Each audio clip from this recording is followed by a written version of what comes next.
You ask Tiger to solve.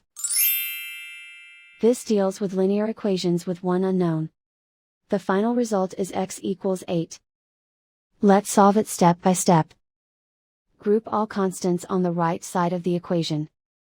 Subtract 9 from both sides.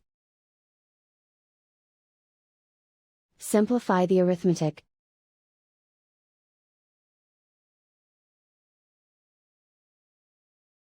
Isolate the x.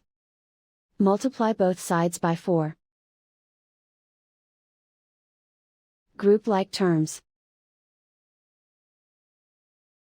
Multiply the coefficients. Simplify the fraction. Simplify the arithmetic. And so the final result is x equals 8.